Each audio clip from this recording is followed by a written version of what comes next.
Let's turn our attention to one of the functions within Google NotebookLM, taking and organizing notes.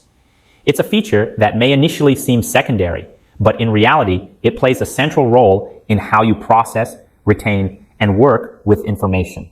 Whether you're engaging with complex academic material or trying to keep multiple sources aligned for a project, the quality of your note-taking will often determine how well you're able to synthesize ideas and move forward in your thinking. Most of us have experienced the frustration of looking back over disorganized notes and asking ourselves, what exactly was I trying to capture here? We'll begin with the chat panel, which functions as your primary point of interaction with the AI. This is where you ask questions, clarify concepts, and prompt the system to summarize or compare content from your uploaded documents. Importantly, all responses are drawn solely from the sources you provide.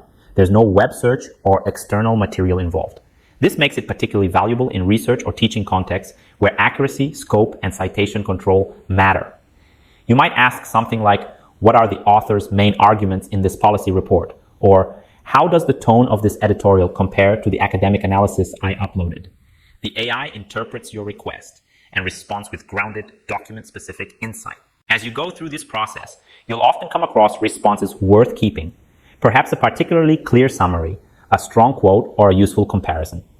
When that happens, the Add Note function allows you to save that content immediately. Notes can be renamed, tagged, and annotated to reflect how you intend to use them later.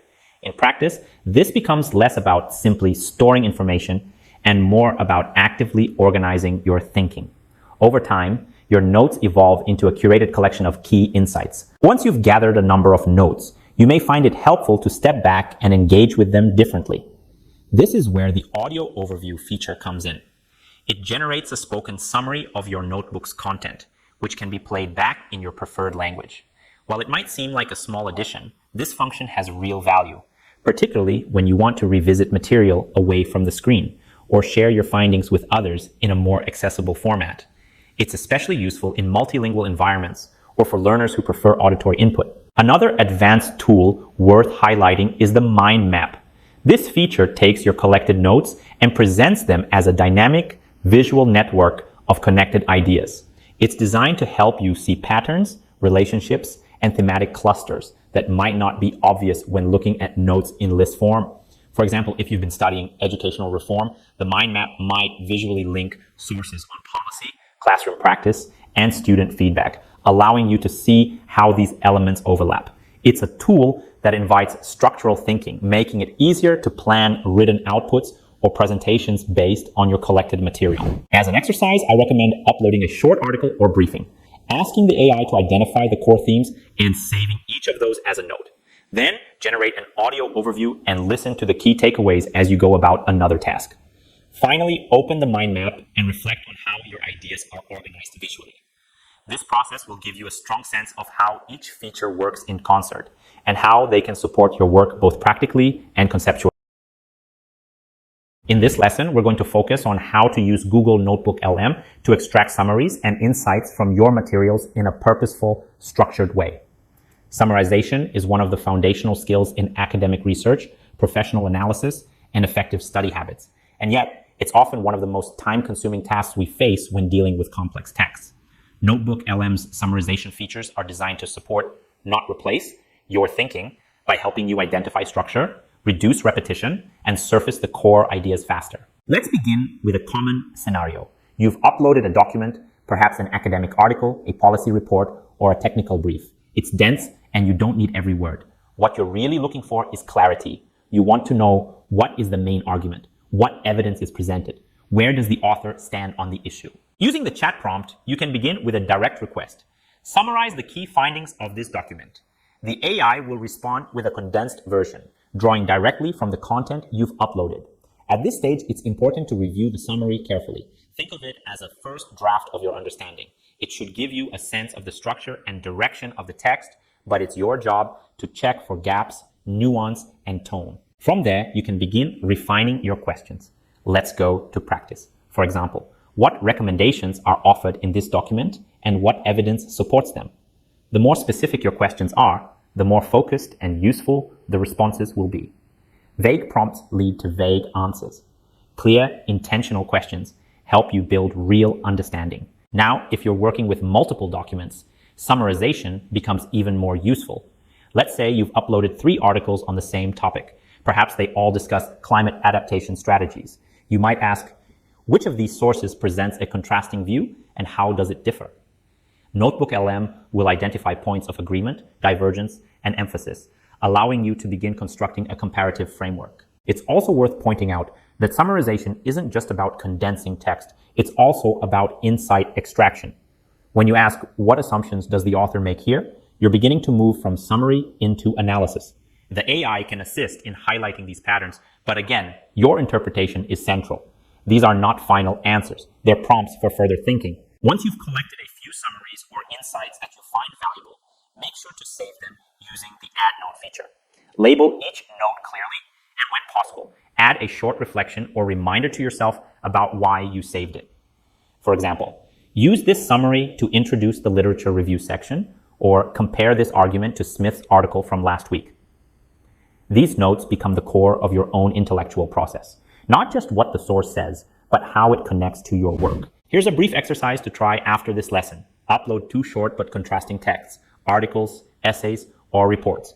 Ask the AI to summarize each one, then ask it to compare the 2. What are the main differences in their conclusions? What kind of evidence does each rely on? Save the answers as notes. This will give you a working set of insights you can use to draft an outline, lead a discussion, or develop your own argument.